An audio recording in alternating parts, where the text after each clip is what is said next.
Billiken fans, welcome back. It's Zach Miller and Peter Hale. It's the Midtown Madness Podcast. Before we get going, thank you so much for listening. If you're watching on YouTube, don't forget to like and subscribe as well. Hit that bell icon, get notified whenever a new episode drops. On this episode, we are going to get into the bronze boot and women's match versus SIUE.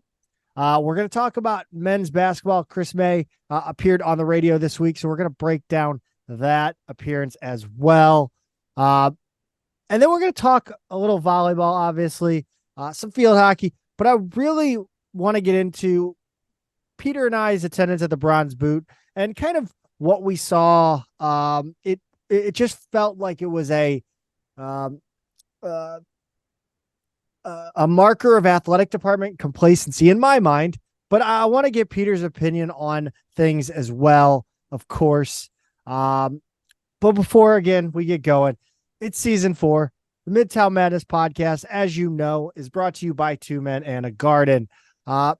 Pete, I'm tired of all these YouTube channels, all these Instagram accounts, podcasts. They're all subscription services. We all know HelloFresh isn't saving you money. The only reason to get it is if you want to try cooking. None of that here. We're all about Two Men in a Garden salsa. It's local. It tastes amazing. They've got all the flavors to suit your individual salsa preferences. You can pick up their products at any local grocery store or online at twomeninagarden.com, which, like me, if you're particular about your salsa taste, that's where you want to go. Follow them on social media at Two Men Salsa on Instagram and Twitter. Pete. We went 2 out of 3 this weekend, but man, it really didn't necessarily feel like it. Yeah, it's the SLU experience, Zach. Everything's a bit of a mixed bag, right? Yes. Like we've got some positives, we've got some negatives. It's rare that we have the clean, complete, all around win and everything, right? We can never be happy. We're not allowed to be happy. Yeah, let's talk a little bit about men's basketball, because Chris May was on the radio this week. And he got in a little bit. We have quite a number of people that recapped this, including West Pine Bills. But the one thing that I think we can guarantee is that the schedule is going to drop right after this episode airs.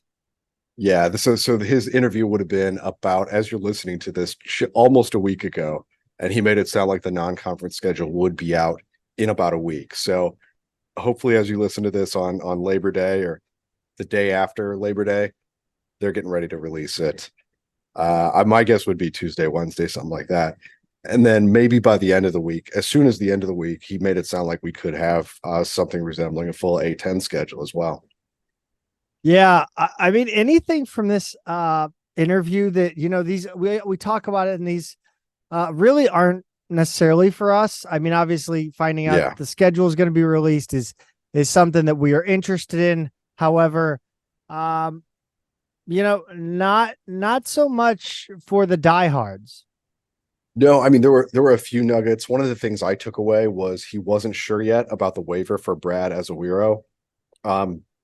Made it sound like they're still working their way through the football waiver requests, and that basketball really haven't started to come in a big way yet. I know there have been some. So I don't necessarily like that uncertainty about that one. I'd really like to know whether or not we're going to have him for the season, because I think that makes a huge difference. He did have a few other kind of comments on basketball players. He made it sound like Van Boesel wasn't 100% healthy. He said he'll be an interesting player to watch once he is. So I thought that was kind of interesting. And then he also said that Meadows, brings a lot of experience, maturity. He's 24 years old, and he thinks he'll be a nice complementary piece in the backcourt. I think he also had an anecdote, if I remember correctly, about Bruce requesting a longer bed because he's 7'1", and I think they actually were able to accommodate him in that regard. If I remember from my furniture crew days, and manager days back then, they did have bigger beds for the basketball players. So I think he's getting an even larger size than the ones the basketball players already get, because there's no way they could make it work on the standard mattresses we had. I think one thing we also missed this week, and I mean, I think it goes hand in hand with my statement at the beginning of the episode that there seems to be some complacency marketing wise among the athletic department, and Billiken night at the ballpark was Tuesday night. Yeah. And I take it you didn't go to that, did you? I didn't. And why didn't you make it down there? I forgot. How is that possible for someone as wired in as you are to SIUE athletics? How is that possible? I mean, I could reach out and come up with an excuse. The Cardinals are shit.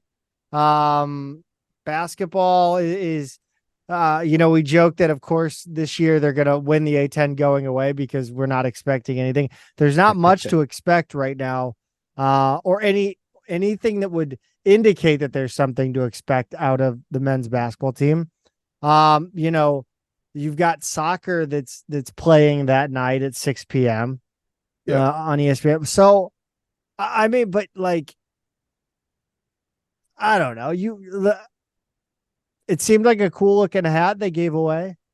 I mean, I don't know. It just seems like this athletic department is complacent in its marketing of its program. I know that it makes its money and the programs are built on donors, but I mean, what do you do in 10, 15 years when all these donors, like, you have to get the volume of fans and returning fans through Chaffetz in hopes, that, one or two or five are big donors. Like, you can't not market Billiken night at Busch Stadium. It's a major link to the city. I mean, obviously we follow them on all of the major social media platforms, and I felt like this was one of those things I only saw mentioned once or twice. Like they normally, I feel like most years they've kind of hammered a little bit more. Here's who's going to be there. Here's what it'll be like. Here's how you get tickets in our, sections. Here's the giveaway item. Here's what we might have for families. It seems like there's always a lot more buzz leading up to it. And I really didn't see much until the night of. And then it was like, here's who's throwing out the first pitches, and we saw. It was, I forgot until I saw video. Yeah, I think pitch. Was it Kyla McMakin, Christy Canoyer? I think there was one or two others that I'm kind of forgetting now. And I felt like we didn't see anything until it was actually happening. And I don't know. I feel like they've just got to hype that up more. I mean, it's Cardinals baseball. And even though the Cardinals aren't good, if there's maybe a discounted ticket or a good giveaway for a SIUE fan and a reason to get down there, I mean, that's like, to me, I would never miss that game if I lived locally. It's usually on like a weeknight, if I'm not mistaken. Yeah. So they've had great giveaway items in the past, by the way. When we were at the soccer stadium the other night, I saw a lot of those like V-neck, mesh, STL, baseball jersey kind of things that they had. Those are great. Batting practice jersey. Yeah. Like those people love that one. I mean, that's one that I would have bought independently if I could. Yeah. So yeah, I mean, they've done this really well in the past. And I felt like there was something missing this year for sure. Yeah. And also I want to say that batting practice jersey, like, how you don't look at the way people wear that everywhere and not try to do something similar with the baseball team here.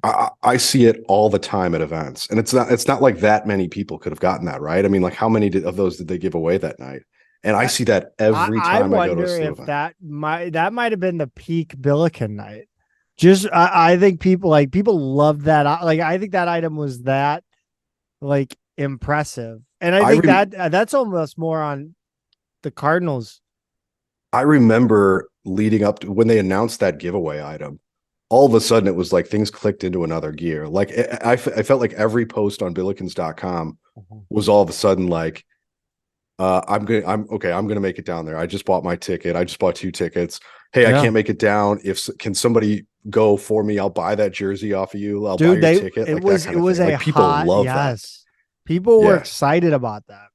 Yeah. It But was I cool. mean, like I think when West Pine Bills retweeted it's Billiken night at the ballpark, that's when I was like, oh, okay. Yeah. Yeah. It really felt like that this year. Well, it's the third inning.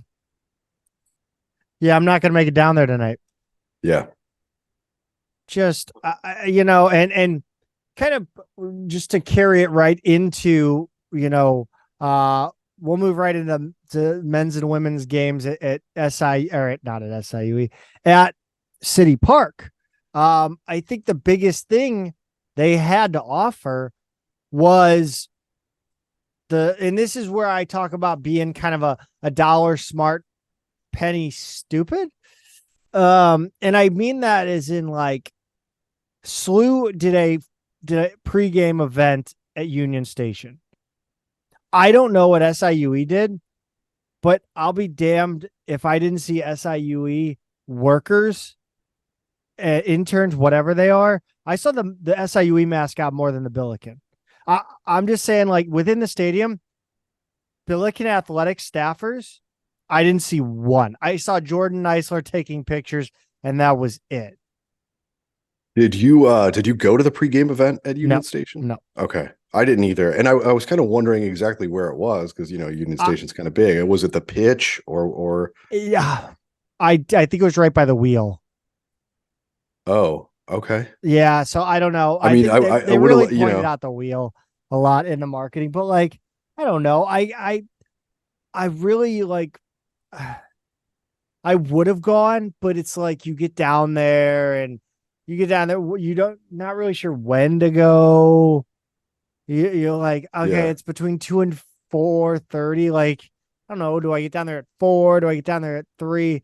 Is that too early? Like, am I going to just be like wanting to leave and go somewhere else before the game? Like, I don't know. I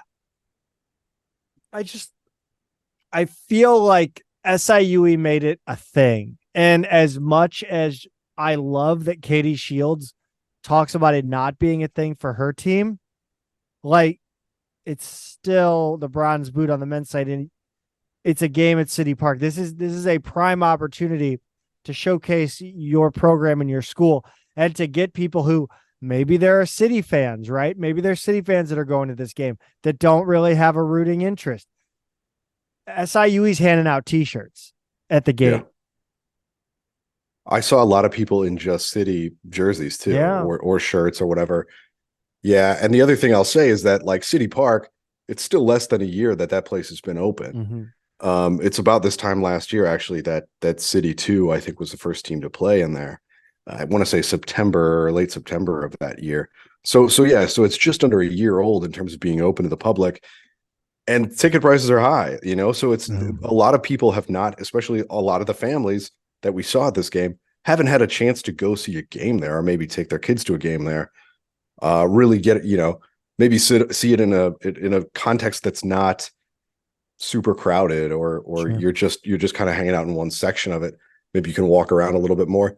It was a good opportunity to see the park for the first time for the people who haven't been able to do that yet, a much lower entry price to do that and to see two quality games at the same time. I mean, that to me seems like a really easy sell. And I did not necessarily see a lot of hype for this one leading up to it. No. And given that the turnout actually looked pretty good, Zach, I think like a little bit more of a marketing boost, and this could have been a much bigger deal. Yeah. I wonder, and I'm sure you're going to get people who are going to say, oh, there's a lot of St. Louis soccer fans who had their eye on Kansas City. We're in Kansas City for this City game, but like, I mean, it seemed like there was much more Edwardsville presence, and I don't know how that's possible. Yeah, it did feel like that. It felt like there were just they kind of outnumbered us, right? Yeah, it felt that way, especially for the women's match. And again, I've said this before, red is a much more pervasive color than blue, so it can be deceiving. But again, I think whether or not those were all SIUE fans or maybe casual observers, like they got a free t-shirt, put it on, it's red. Like, Yeah. just, I don't know. They also, that you mentioned the ticket prices, and like, Jesus, Mary and Joseph, $8 in fees. I was not thrilled about that. No, what fee? I know. Like, To what? to open the Who are SeatGeek you app. paying? Right. It was, I mean, I've complained about Ticketmaster fees for forever, and SeatGeek were the good guys, man. it's funny how quickly they turn to the dark side. Yes. Once they realize, oh wait, fees are where you make all of your margin with no overhead. Yeah, let's do that. Wait, we could charge 100% ticket fee. Let's do it. $8 on a $20 ticket was kind of shocking. $8 on any ticket, honestly, is too high. That's way more than they need to cover whatever fees are not already baked Unless into a it's ticket Taylor price. Swift. Yes, Queen. But yeah, regardless, that was excessive. A 40% ticket fee, not necessarily welcome. I know there's nothing really SLU or SIUE can do in that instance Right. because SeatGeek has the MLS deal. But yeah, come on. Now I need to, because I am splitting MLS season tickets next season with somebody here in Cincinnati. I need to look into how much of the ticket prices fees versus the actual seat itself. But what did you think about attendance overall, Zach? How did it look to you? I thought they probably could have opened up more. Yeah. I thought it was. I definitely think they could have opened up more food. I thought the Yeah. food was very limited. I think it was very fortunate. I was very fortunate to get the hot dog and fries that I got when I did, because I mean Yeah. there were the line for like pretzels and dogs, like just generic pretzel and like hot dog, was preposterous. Yeah. It was like NFL full quarter wait time Right. concession stand So to give line. people who weren't there kind of an idea of what the setup was like, they only had the southeast gate to the stadium open, which means, of course, not knowing this, I parked on the far northwest side of the stadium. I got dropped off at Wells Fargo. Yeah. So only the one gate was open of the four corners, and then they had the south and east first level stands open. The north stand, which is where the hardcore fans for city games sit, was closed. The whole upper deck was closed, and then the west side of the stadium behind the benches was closed. Just a little bit in the corner on that side was actually open. So you really had probably just under half of the overall seats that were actually open. Maybe yeah, somewhere between a third and a half of the overall seats open. Did you look at the announced attendance? I did not. Okay, do you want to give it a guess of what they officially put? 8,000. You're actually closer than I was. I thought it was going to be. I thought it was lower than this, but it was 8,574. And I know there are people who only came for the first game. Like my friend Tim had all three of his kids there, and there was no way they were going to make it through a second game. There were other people, my friend Mike, for example, who had his family, and they went to Humphreys first for dinner rather than the women's game. They just came for the second one. So some of that's a little deceiving, because when you're looking at the overall crowd, and I'm thinking, oh yeah, it could be 5,000 or 6,000. There are a lot of people who are kind of funneling in and out over the course of the evening. So it wasn't like we got one, like, I'm sure there was a peak time, but I don't know if ever all 8,500 of those people were in the stands at the same time. But regardless, that's actually a better turnout than I expected, given that I thought we're not really publicizing this the way I kind of hoped we would leading up to it. Yeah, no, I don't think so. And I think there's this air of, they talk a lot about gratitude, and I think that's important in a lot of ways, but it's also, it can, again, complacency. To be grateful that for, I don't know how to I'm trying to verbalize it. It's almost like, well, we can do whatever we can do. It's not like, oh, let's do more. Let's do more. Let's go. Let's do more to get people in. It's like, well, I mean, we let them know the game's happening.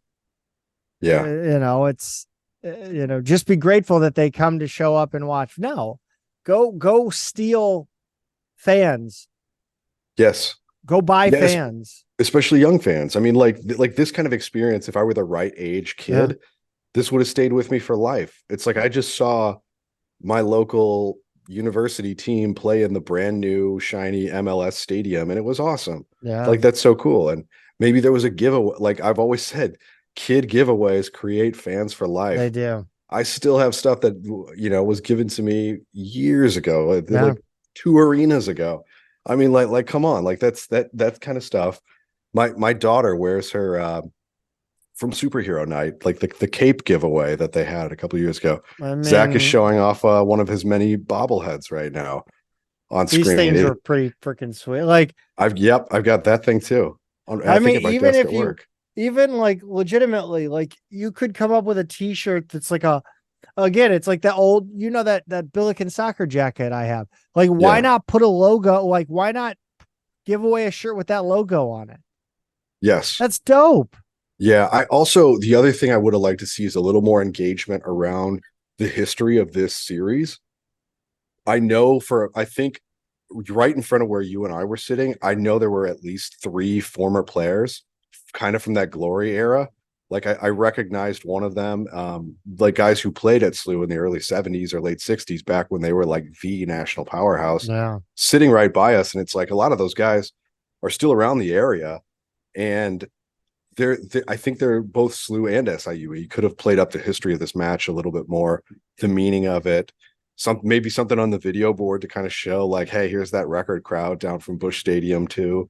There would have been a way to kind of play this up a little bit more, and it wouldn't have taken a ton more money or effort or time or like just a little bit more, And I Production know we're value. asking for more in a lot of Production different ways, but value. it would have created more of a big time experience for everyone. And when you say, Chris May brings it up all the time, gratitude, and it seems like his expectation is that there's a culture of gratitude within the athletic department, especially on behalf of the athletes. He wants them to have Right. that characteristic, that personality, that he wants them to kind of show that spirit all the time, and that's fine. But you're right that has to be met on the other side with the kind of environment that makes them feel grateful on a day to day.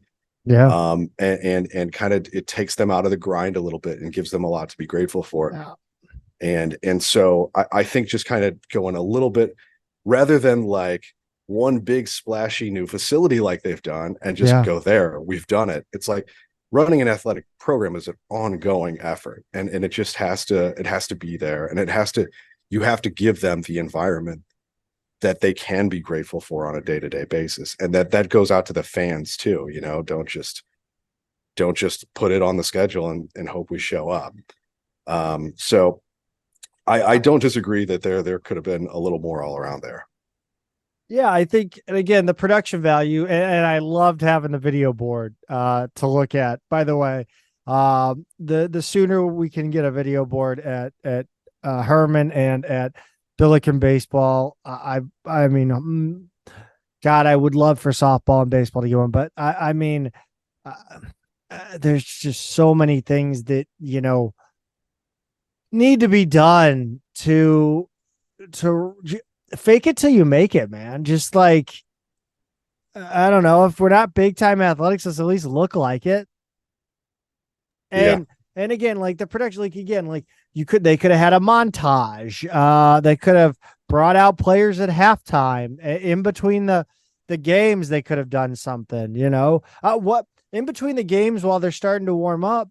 Why not on the video board show a co-produce a 15-minute documentary? Yeah. There's that there's a Time for Champions, right? There's that documentary. Have you seen this? It came with a book. They released it. No, I haven't. One day we'll do a deep dive into it. But yeah, why not? There's a documentary on the history of SLU soccer. Sorry. Why not just show that? Like, these are things that you have to indoctrinate.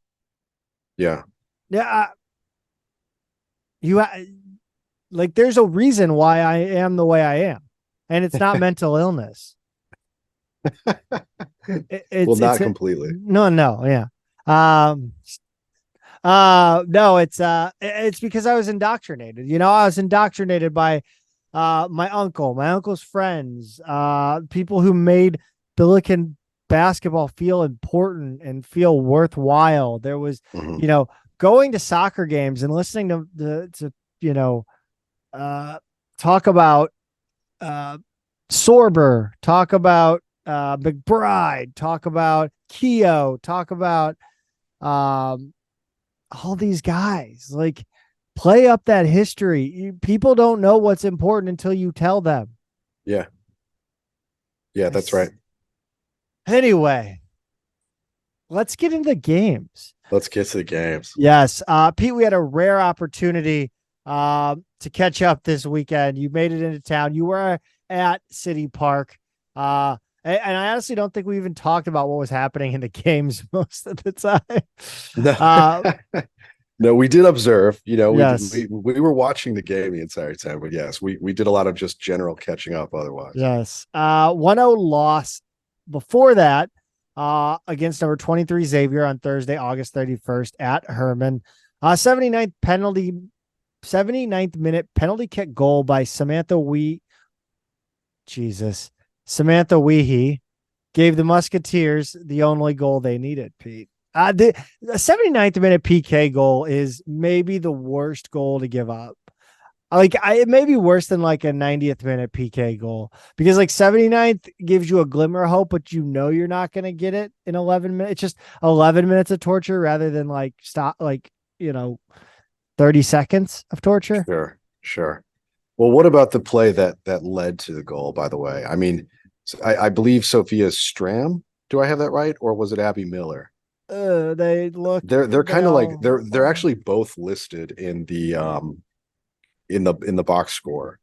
And I'm trying to remember the play that led to this goal. I don't, I have, my memory is bad. Yeah, so what I do remember in the second half in this one, and apology, I was packing at the time and not necessarily taking diligent notes and watching along on my phone, but there was a point in the second half where this game really clicked and became way more physical. It was kind of about I want to say 10, 15 minutes into the second half, and things really just turned up a notch. Like it got a little chippy at times even. And it felt like someone winding up with a late PK goal almost felt a little inevitable, that the way the tenor of this game had changed. And I don't know if you felt the same way, but it really got a little I don't know. It definitely got physical. It definitely got chippy in the second half. And I don't know if you saw the same thing. Yeah, I think it's kind of that Xavier, St. Louis, still it goes back. It's not necessarily a current rivalry, but it goes back. And I think it even, there was the I believe SIUE Xavier was the indoor game during COVID year. I believe that was the one in Indiana. But they also played last season at Xavier, Yeah. and that was one where SIUE scored really late to win it. And Yeah. SIUE also had a goal that was like from the half line last year. That at one Xavier. was crazy. Yeah, I do remember. Just an insane goal. So It was Xavier one we lost. didn't get to watch for whatever reason. Yeah, and so Xavier lost a pretty heartbreaking, frustrating game at home. So that was with them. Most of them are still there, and had to bring the emotions of that game with them in this one. So again, once you see some arms kind of flying and things getting a little more physical, the tackling getting a little more physical, it all felt a little bit inevitable because of you're a little bit of baggage, going into this game. So 79th minute PK, brutal, but at the same time, it kind of felt like it was going to happen sooner or later. Yeah. Not a great start on the season for the Billiken women's soccer team here. No, but again, I mean, these are both quality teams. Xavier Yes. came in ranked in 2 of the 3 polls. You look at the stats here, the shots were pretty even. Xavier had the 2 shot advantage, 18-16, shots on goal, 9-8. By the way, both keepers were very good in this game. 8-6 in saves. That was a really well played game by both keepers. Corners, Xavier had the advantage, 6-3, and then fouls, SIUE 15, Xavier 11. It could have been a lot more, but again, that could have if they called it tighter early, it could have changed the whole tenor of this game. I think so. An evenly matched game. It's one that, having lost at BYU, by the way, who just beat number one UCLA, that's a win that looks stronger and stronger every day. Two very But after that one, to then come back and beat a ranked team at home a couple weeks later, I think would have pretty solidly established SLU in the rankings for a while. And, barring any unforeseen losses to lesser opponents right after that. But I think this is one now that SLU's probably going to drop out. Xavier's going to move up, and it's going to be tougher for SLU to work their way back into, that conversation, into those rankings. I mean, they do have Brown on the road coming up here, Nebraska on the road, but then you get into the conference. And aside from Dayton, I don't think there's really going to be an opportunity to make a statement within the conference. So they've got a couple more chances here and really could use one or both of these. Pete, you talked about working their way back, and the game at City Park, it was a little iffy to start. Yeah, you texted me because I was parking, and right after I parked and started making my way in, I checked my text and you texted 1-0 SIUE, and I was like, wait, what? I thought we were supposed to be the better team here. What do you remember about that first goal? There was the only one I missed. Yeah, it felt like, it feels like this team struggles when the opposing team gets momentum downhill towards goal. Mm-hmm. And I think that's what happened here. I believe it was a little bit of a Billiken sloppy, not necessarily turnover. You think of a turnover, you think of fast break, right? But I do think they had numbers going forward, and they drew a penalty just outside at the top of the D, and it was a great goal, great free kick goal. Just out of reach of Percelli, and SIUE went up 1-0, and that's a 4th minute goal by Sydney Christopher. As I said, very early. Yeah. And it was, I mean, coming off a 1-0 loss, it tightens up a little bit. It does, but it didn't necessarily mean that SLU immediately blew things open, Zach, because by the time I got in there were still several minutes, a good 10 minutes or so that they still couldn't quite break through. But luckily in the 20th minute, Caroline Kelly finally did, and it was off a beautiful ball from Julia Simon. Yeah, this was a great goal. Simon slotted a ball through 2 Cougar defenders, and Kelly kind of walked it in and just played it, I believe, to the right or to the keeper's left, and it was 1-1. 41st minute, Emily Grork put the Billikens in the lead. It seemed like a failed clearing attempt by SIUE. Grork settles it, turns, hits a worm burner again to the keeper's left, and it's 2-1 Billikens. Worm burner, yeah, I mean that does make it sound a lot tougher shot than it really was. I mean, it was a perfect example of seeing eye. If you've got a little bit of room and maybe you catch the keeper, looking the wrong way or in the wrong spot, put it on frame and see what happens. And I think that's exactly what happened here. She put it wasn't the best ball. Yeah. I don't know how many times it bounced on the way in, but she put it just inside the right side of the net. And the keeper couldn't get there. Yeah. I also think Kelly deserves a little more credit, by the way, on that first one. She did walk it in, but that was after a run to beat everybody else to it. Her effort was rewarded there. But the second one, from our angle from the side, I did not think this was a goal. But credit to her for putting it in. I think it's another goal in the vein of Houck's long distance goal.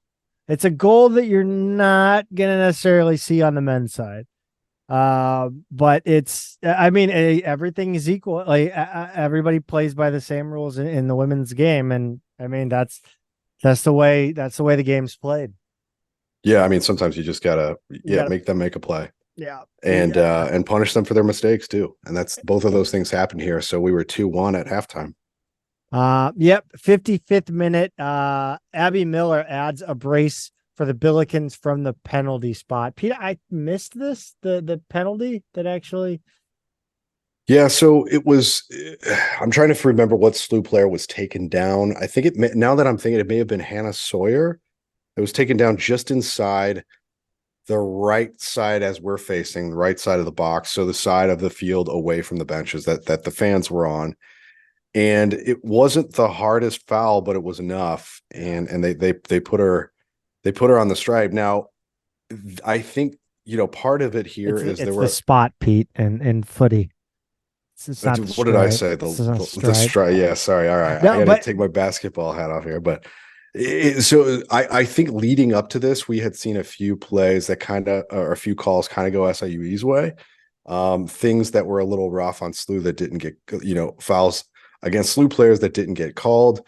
There were a few things that I kind of thought went SIUE's way whistle wise leading up to this play. So maybe that's part of it. The refs are human beings, I know, but I would have been a little annoyed if I were an SIUE fan, but there still was, I think, enough contact that it would have been a foul just about anywhere on the field. I don't know. I thought the ref really wanted to take control of this game in the second half, but missed a few things, and then he kind of scrambled to get control back on that penalty. That penalty was like his last ditch effort. It's like the NCAA blocking waivers. Like they're running out of control. So I still have some power. I'll show you. Yeah, exactly. But there were also after that, after it became clear, because by this point SLU had really taken over the game, right? It was a slow burn in the first half, but they really had taken over by this point, and you felt like they're not going to really get the benefit of the doubt after that. No, SIUE actually had changed keepers by this point, right? They did after this goal. After this goal. I don't remember exactly where they subbed her out, but they did change keepers after the third one. Yeah. Yeah. This next one was kind of a bit of a wonky goal. Sophia Stram in the 66th minute hits the post. It deflected off the keeper's leg and into the net. Looked like the goalie just kind of threw out a limb in desperation and put it right in. Kind of one of those, it goes off the post and the keeper is you see it in hockey a lot. The puck will go off the post and the keeper will just kind of throw themselves back to see if they can't knock the puck over the net. Kind of like that, but in this one, it just kind of went right back in. Yeah, it was really odd. I mean, because her touch on it wasn't that strong. I'm watching the replay now. Her touch on it wasn't that strong, and the keeper was coming back and you're right, just kicked her leg out. I don't quite know what she was thinking, because she just perfectly deflected it in. It originated off a long, free kick and then a head ball that went over to her. And just not a strong touch there. But the original free kick, I believe, was Lubert, and then Heckel headed it. Or do I have them backwards here?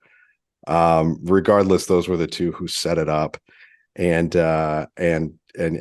she did just enough to finish it. I think actually, no, that's Lubert taking the kick. It was off of Heckel's head. And then Stram gave it the not so solid finish, but just enough. Very weird play indeed. This next one was a really nice goal, and it was DeLuca from Sawyer. Really nice touch to deflect in off a Sawyer cross from the left end line. Just a nice goal.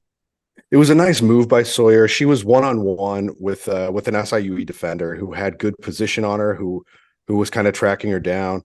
She made one last move down toward the goal line and put a nice cross in. And DeLuca's touch was really, really clever here. I mean, she perfectly angled this thing in. I think this and the first goal from Kelly were the strongest. This might have been the prettiest though, the way she deflected it. And then she got up and it was probably the biggest celebration out of any of the goals all night. She was really psyched about what she had just done there to make it 5-1 with about 10 minutes left to play. They turned things around in this game, obviously, from the Xavier game, but it really feels like this team is kind of taking in the plaudits and the national recognition, and it feels like they're anxious in everything they do. It's like they're like, ladies, you're the better team in these games. Control the game. And I think they get so there's a lot of times when, especially when the other team is taking control of the game and in possession, that the Billikens are just in a rush to counterattack. You know, if the other team has control and you get control, don't rush to counterattack and potentially give them that ball back. Because I feel like I'm seeing that all the time with this team. Do you think it's a mentality thing that, or maybe they just don't play well from a deficit? I kind of felt like I don't know if it's a deficit. I just think it's like from a game control. Like I think that they get into that high pressing, that high pressure counterattack where it's like win the ball and let's go.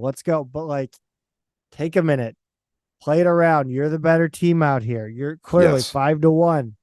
And just relax on the ball for a hot second. Like, yeah. I mean, I don't disagree with that. And it certainly had that vibe for a while, but in the end, you look at these stats here and they wind up with a 24-4 advantage in shots, 11-3 in shots on goal. They won 6 corners to SIU's 1. Fouls were pretty even, although SLU did have a couple more, 13-11. It wound up being a game that on paper they really dominated, but you're right, it took a while to get there, you know? Yeah. I just think this team needs to, I think sometimes they lose confidence in who they are. And I don't know. Again, I don't pretend to know anything more than anybody else, but that's just what I see. It just feels like they're in a rush to be great.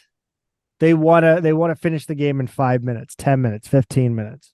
Sure. And when you do that, you're opening yourself up to rushing to, slow is smooth and smooth is fast. One of my favorite lines.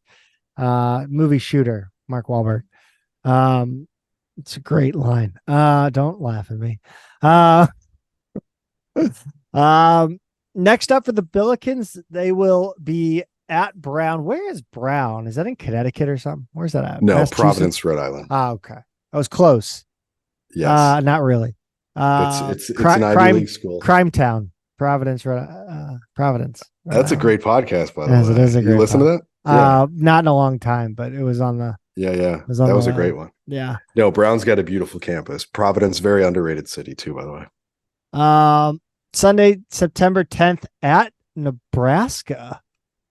My customer is up there for work. He's in Lincoln. He's a big Nebraska fan. It's about what, a 6-7 hour drive from St. Louis? Yeah, I think so. All right. Men's Doable. soccer. What's up, Pete? That's doable. Yeah. Men's soccer entered the week ranked number 15th in the coaches poll, number 20 by Top Drawer Soccer, and number 20 by College Soccer News. All of this to tell you it doesn't matter anymore. No, this was not their best week, Zach. No. It leading into the bronze boot, you wanted a strong performance here down at Lipscomb, and it was okay. It was okay, but not enough, unfortunately. Yeah, no, I think I don't really know, man. I really don't. It's just not a good week. I don't know what the deal is with Lipscomb, but the Billikens seem to have a problem, and this one was extra frustrating for a lot of reasons. Pete, why don't you run us down this one? Yeah, in the 14th minute, Malachi Jones opened up the scoring for Lipscomb. He had a long cross. He found himself one-on-one with Carlos Leatherman, who's been great this season for us, but just crossed him up. I don't know how many times he went left and right. It was like watching Iverson on a playground or something, and eventually ripped a left footer that got by Mason Hart for the first goal. And Zach, frustratingly, just 2 minutes later, Yushin Nakagawa made it 2-0 for Lipscomb. It was a failed clearance out of the box from SLU. The ball bounced to Nakagawa, and he just fired a rocket that it deflected off of Seth Anderson. He kind of turned a little bit. It looked like it went off his lower back and popped into the right side of the net. Both of those were really nice goals.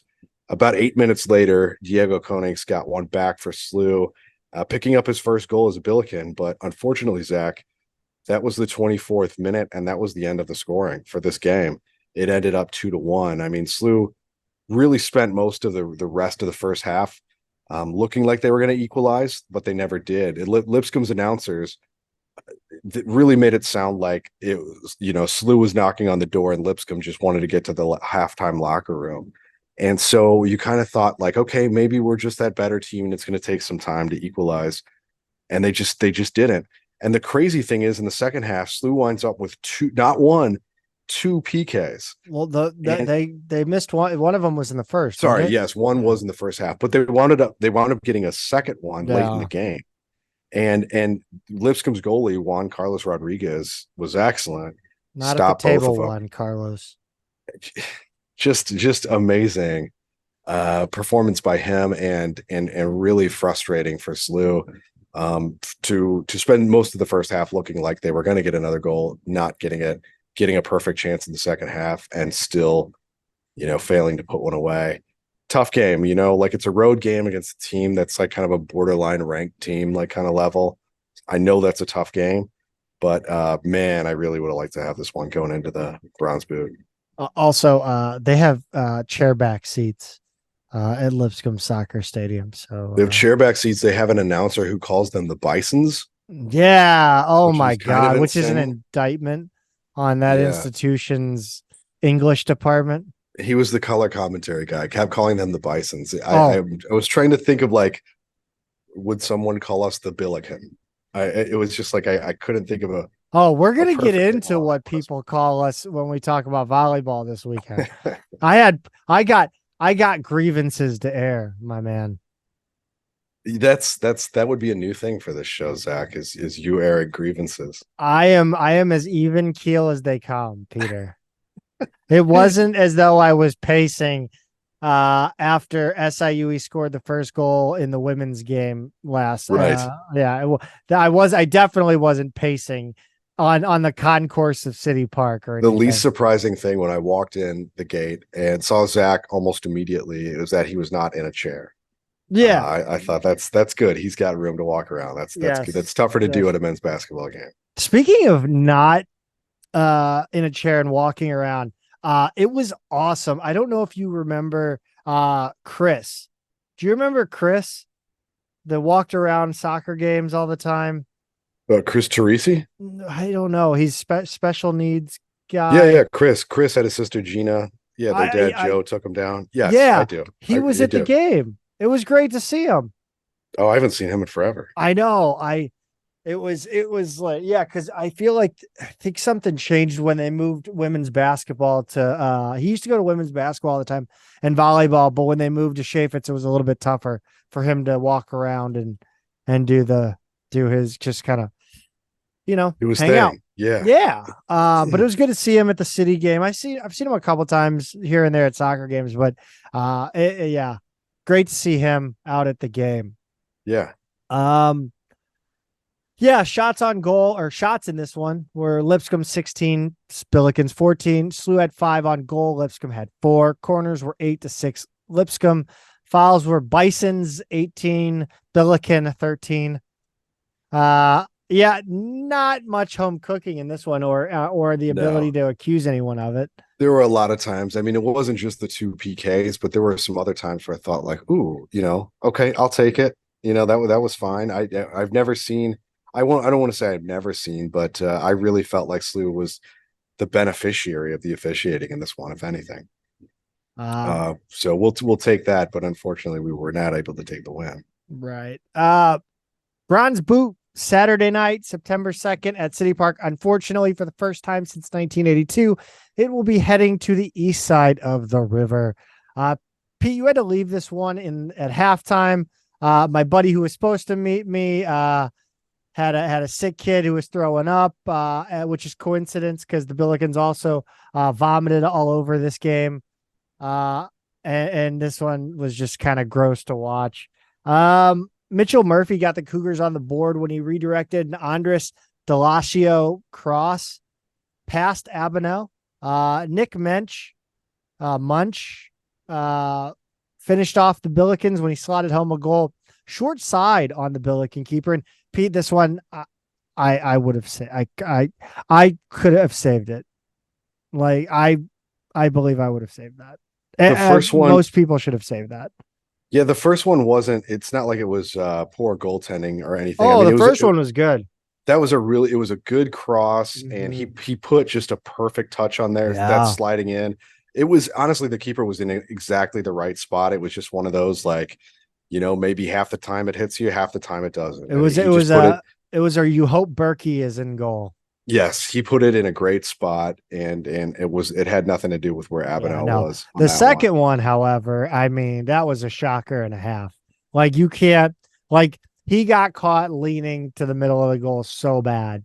Yeah. I was standing with a couple of guys that played on the Billikens when I was in school, and we were standing in the corner up on the concourse, and I mean, we were right on that caddy corner of that where he shot it from, and you could just see Abenel just read it wrong, and yeah, that's the curse of the commentator for me on the Kalish interview, giving him Yeah. his props.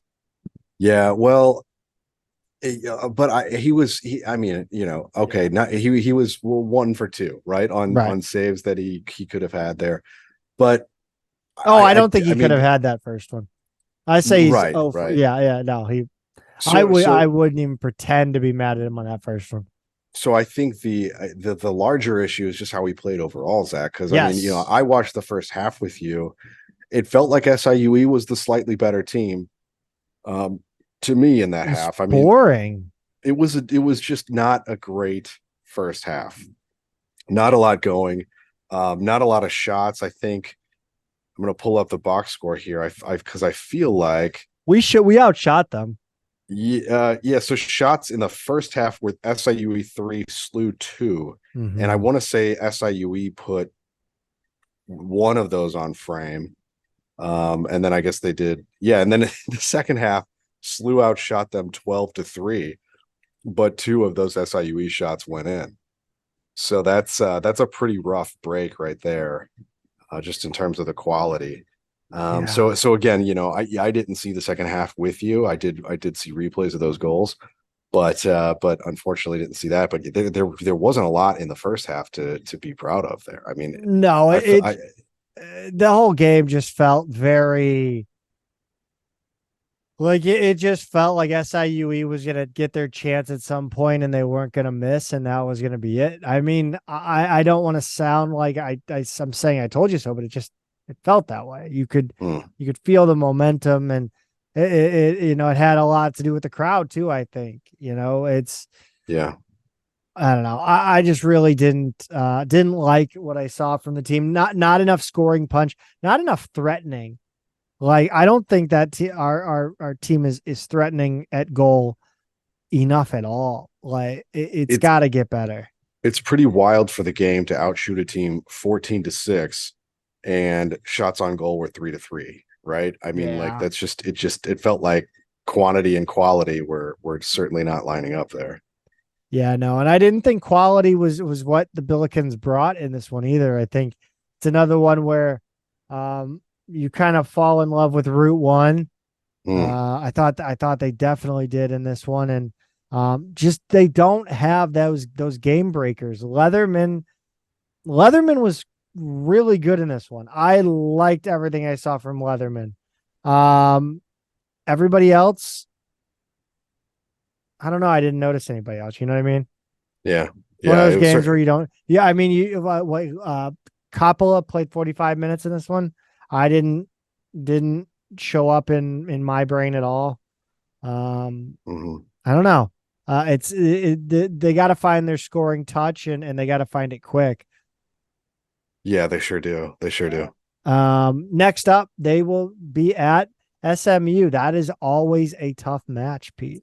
Yeah, it sure is. SMU has been kind of a power within men's soccer in recent history, and I'm gonna have to look up how they're doing this season, but things don't necessarily get any easier for this team right now, and coming off 2 losses, you'd really like a cushy home game to rebound that confidence, and that's not what they're getting here. Yeah, I think it's another one where the team reads the national plaudits, and they're anxious to it just feels impatience. It feels like impatience to me. Impatience. Interesting. Yeah. Yeah, I mean that's possible. I don't know. Again, I had one practice with Billiken soccer. That's my extent of my experience in soccer at a high level. Like I don't know. I don't pretend to know soccer. I don't, but I understand it better than some, and that's what I'm seeing. I don't know. So SMU this season is 2-1. They're 2-0 at home, having beaten Texas Rio Grande Valley 2-1, and they beat Central Arkansas 5-0. SLU plays Central Arkansas later in the season. Their UCA is usually pretty good, actually. At Denver, they lost 3-1, and they'll take on number 25 Oral Roberts on Monday night before hosting SLU on Friday night. So hard to say just based off those results, kind of where SMU is this season. I don't think they're ranked, but again, they're always a good soccer team. I will say it was good seeing Billiken alumni, both men and women's players, at the game last night, and there were it was a fun little atmosphere.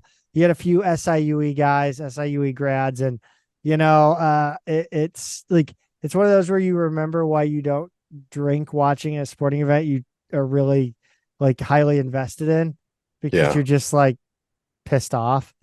Like you're not like, it's not like on any sort of level that's meaningful, but like like you just have like they're giving you shit and you're like, oh, I'm just gonna catch an Uber. I'll see you later. And when beers are $16 a can, right? Oh my god, MLS pricing all the way. You know what? Remember when we talked about fan-friendly prices? Maybe we put the cart before the horse, or maybe we looked the gift horse in the mouth. One of those equestrian idioms. Yes. Yeah. Well, I don't know it either, but I do know that I was not about to pay that much for a Mick Ultra or whatever. No, but should we talk about your beer drinking this weekend? I'd rather not on this podcast. I don't want to alienate people. I was in town for a private brewery event at a local establishment in the St. Louis area. He drinks fancy beers. He drinks beers with hops in them. I don't know. The IPA. They have initials. He drinks the kind of beers that have initials. IPA. I don't know. Right. A lot different stuff than that too. But yeah, I was specifically in town for another brewery event, and the idea of paying $16 for just a plain old beer like that just didn't really appeal to me. So could add a Kona Big Wave. I'll just leave that where it is. No, Kona's basic too, man. Come on. Oh my god. Let's talk volleyball, because I mean, dude, like it felt so good this weekend to watch Billiken volleyball. And we talked with Beatty, and Beatty talked about the fist pump. And like this weekend, I was fist pumping watching Billiken volleyball again, and it was exciting, dude. Yeah, finally got to see him this season. They went 2-1 at the Chippewa Invitational at Central Michigan this weekend on Friday the 1st and Saturday the 2nd. Zach, what did you see in this first one, the 3-2 win over Bradley here? Yeah, technical difficulties delayed the viewing of the first set until about halfway through. It was all about a string of errors. Once they joined, I think it was, I want to say it was maybe the Billikens were down maybe 1 or 2 when it joined. And then within that time, it always feels like that. Like if there's technical difficulties and the game comes on, feels like right when the game comes on is when the Billikens start losing. You know what I'm talking about? I don't know. But I think probably everybody feels that way. Right. But yeah, it was a string of errors. The Bills and the B words, we don't say that word anymore. Right? And we don't say Braves anymore. Do we do that? I don't know. Anyway, I think they still are the Braves, aren't they? Yeah, they are the Braves. I was making a never mind. It was never mind. It was an iconography joke. I think it was a 3-1 win, by the way. I had that wrong. Oh, right. Yeah, the Billikens and the Braves, they were back and forth until, like I said, a string of errors just separated the Braves from SLU. Second set, the Billikens took control of the match about midway through, but gave Bradley some life, but the Billikens shut the door on him. Third set, Billikens and Bradley were even. I really liked the way the Billikens were playing in this one. Clean volleyball for the most part. They played in control. The receiving was good. The sets were good. And when your receiving and sets are good, and you've got players like Richardson Hankin, uh, you know, Mattingly, Luckett, you're gonna get kills and you're gonna have offense. One area of concern I thought in this one was the setting misdirection from Bradley. I thought the Billikens middle blocker was staying with the set and going the wrong way, not getting to the pin quick enough to help the outside hitter make the block. Hankin out of the back row was phenomenal in this third set. Like I said, when the passing's on point, the Billikens roll, and they did. This game, I did not put the score down because I am an absolute degenerate who thought the overall. I didn't have the. Well, it was 25-21 Bradley, the first one, and then 25-20 was the score in each the second, Yes. third, and fourth. Consistency is key, Peter. That's right. That's right. 3-2 loss for Central Michigan. Pete, this is one that's gonna leave a mark. You obviously you display a level of play that would deserve a win had it shown up earlier, but it didn't. Yeah, and I want to ask you about a note that you sent, Zach, about playing until the whistle. Yeah. What do you mean by that? So I really like I counted probably, I don't know, 5 or 6 points in, I believe, between, and again, these don't necessarily, they don't add up when you say, 5 or 6 points over the span of a 5-set match. But there's 5 or 6 points where desperation saves, pancakes, great digs, tough plays, way out near the stands, out, where they get it back to the Billikens, and the Billikens feel like they are already done with that point. Like, they're not celebrating, but there are times where you saw, like, you started to fist pump, and then, wait, hold on, the ball's up. And I think those are the ones where, like, you lose those points and it's demoralizing because you thought you had the point and it's on you because you didn't play until that ball hit the ground. Right. And those are a huge difference in a pretty even match like this. Yeah. But in this one, I thought, while we did see a lot of that, I think, getting punched in the mouth in those first 2 games. But again, you look and, you lost games 1 and 2, 19-25, and you turn around and you beat them 25-16, 25-17 in a second and third. It's just like, you can't dig yourself a hole like that. Right. So, Hankin, Mattingly, and Luckett led the Billikens in kills in this one. But they lost that 5th set 15-9 after climbing back out of that hole. Impressive resilience. But again, like, I want to see this team show up early because it feels like they haven't. Like, again, you look at the Bradley game. They didn't show up early. They lost that first set. Thankfully, they came back and won 3 in a row. Right. Yeah, it's also odd too to see them. Maybe I should wait until after the next one, but basically they're beating the first and third teams and losing the middle game against the host team in both events so far this season. That's odd symmetry to that. Yeah, I think that has a bit to do with the home team bringing in these quality. Teams basically these tournaments these are like the equivalent of bye games. Plus one. They're 2 bye games plus 1, right?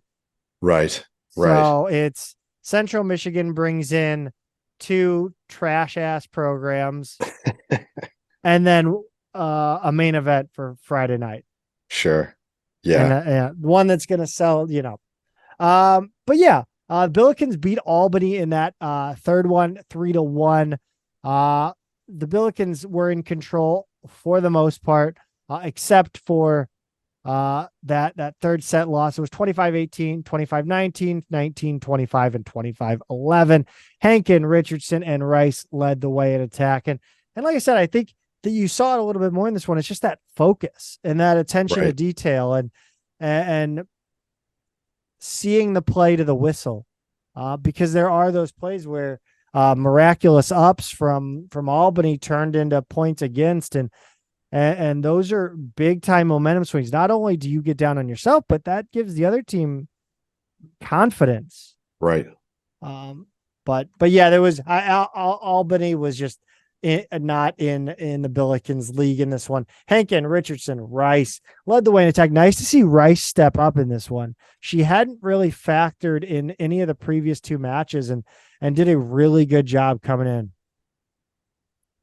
Yeah, for sure. And you'd love to see that momentum just gradually building over the course of the season. Next up, they've got 3 matches at Illinois State.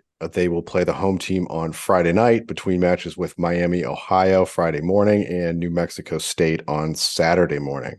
Same situation, dude. Yep, and this coming weekend. But yeah, same thing. Illinois State brings in SIUE to be the Friday night marquee matchup. Miami, Ohio, New Mexico State. Yeah, and you wonder if Miami, Ohio is not bad, I don't think. No, and Beatty might know a thing or two about New Mexico State. It's probably the closest other D1 school to UTEP. Okay. Out that way. It's so, also do you remember the drama when we played them in the NCAA tournament? In men's basketball? Yeah. I don't remember drama. I remember there was like a football pretty soundly. Yeah, no, the foot like ahead of the game, like there was some trash football player who was like going at Cody Ellis on Twitter. That's right. They hadn't won a game in like 6 years. Yeah, that's right. That's right. Miami, Ohio is 2-4, by the way. Losses to Samford. That's Samford, not Stanford. Alcorn State. They beat Memphis. And they lost to Cleveland State and Florida Atlantic. So yeah, that's they should very well be early season tournament fodder. And I would venture to guess that New Mexico State is not very good as well. Yeah. I want to try to get up to normal, but like I can't get there. Like that's what bothers me, man. I wish it was like one game Friday night and then the doubleheader Saturday. Right. Like that would be tricky. Nice. Like I could talk myself into being like, okay, I'll go. It's 2 games. You know what I mean? But yeah, New Mexico State's actually 3-2 overall. They beat North Florida, looking at that one right. They beat Denver. Yeah, they beat Denver. And wait. I don't know what's that one should be. I think that's a loss that did not register. Because I think what they're saying is ASU won that 3-1, but that didn't register as a loss. So I think they're actually 3-3, if I'm reading this right. That's bizarre. Wait, it looks like there were 4 teams in this tournament, though. San Francisco, Arizona State, New Mexico State. Maybe they only played the 2 because there's the Arizona State loss two spaces down, 3-1. Yeah, it's really hard to Google these things. But it makes it look like that's Arizona State UTEP and not them playing UTEP, which is weird. So they're either 3-2 or 3-3, or I guess possibly 4-2 if that was a win. Well, it makes sense that they play each other because it is the closest D1 school. Right. By the way, speaking of closest D1 schools, I've already ranted, but I forgot to say, like, again, never mind. Screw it. I don't care. I've already done it. Let's just get into field hockey. I'm looking at UTEP's website, and they also show Arizona State versus USF, like a third game that they were not involved in. Yeah, so I wonder if that game got canceled or that match got canceled. Nor it was just a 4-team tournament. Yeah, maybe. I don't know. Odd, but regardless, we'll just call them 3-2. And they look like they might be all right. Field hockey 3-2 loss versus Towson on Friday, the first at Sportport. Annie Keeley got Towson on the board at 5 minutes and 1 second. Shia Dry. Sorry, it threw me off because I expected it to be last name first name and it wasn't. Shia Dry, and I don't know why I expected it. Shia Dry scored in the 8th minute. Sorry, I'll just say the 8th minute. Sarah Hatfield got one in the 13th and the 15th for Towson, and then Brooke Mason scored a goal in the 21st minute. Yeah, tough loss again. Not Another one. seeing what we kind of wanted. I don't think like what No, we I mean, hoped for, and I don't think we were like demanding.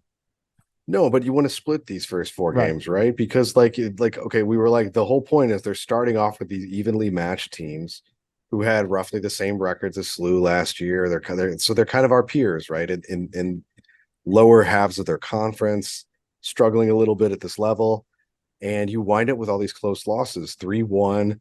The one that was 2-2 and then went to a shootout and you lost, and then now 3-2. So in the run of play, they've lost by a total of 3 goals this season, and they're 0-3. That's just it's really tough. Yeah. And yeah, it's just like, are they close and not quite there, or is it just not happening for this team? I don't know.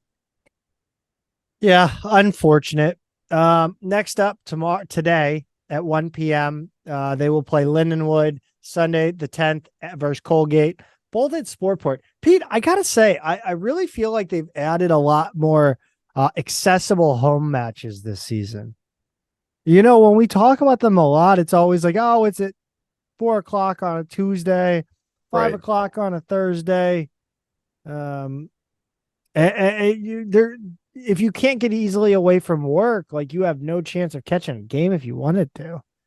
They do have a lot of Friday afternoon games, but otherwise they're pretty much all on weekends the rest of the way here, whether they're at home or on the road, except the Lindenwood game, but that's at 1 p.m. on Labor Day. So if you're back in town or whatever. That's actually close to where I'm at. So Creve Coeur Park is my park. So it's right there. So yeah, the schedule's way more favorable this year for people trying to get out. Yeah.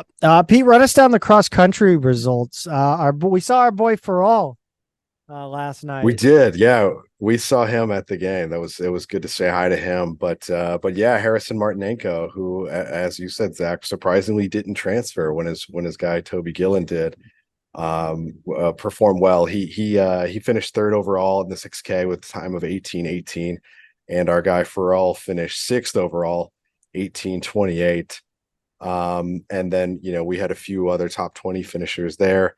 Sophia Pellegrin, who's new to the team this season, finished first among the Billiken women in the 5K. Her time was 17:52, and it put her at fifth overall.